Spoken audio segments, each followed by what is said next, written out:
മത്തായി 5:3 ഇങ്ങനെ പറയുന്നു, ആത്മാവിൽ ദരിദ്രരായവർ ഭാഗ്യവാന്മാർ, സ്വർഗരാജ്യം അവർക്കുള്ളത്.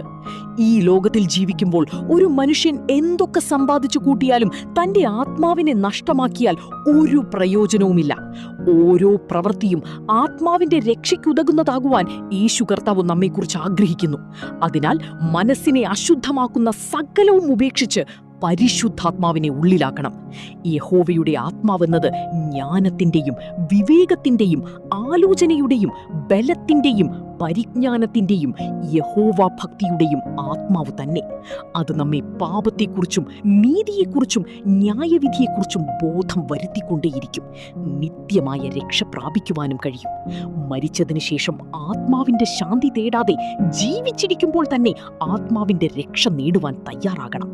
അതിനാൽ ലോകം മുഴുവനും സ്വന്തം കാൽ കീഴിലാക്കുവാൻ ബന്ധപ്പെടാതെ സ്വർഗരാജ്യത്തിന് അവകാശിയാകുവാൻ ആത്മരക്ഷയ്ക്കുള്ളത് നേടുവാൻ തീരുമാനമെടുക്കുന്നവർ ആമീൻ എന്ന് കമന്റ് ചെയ്യുക.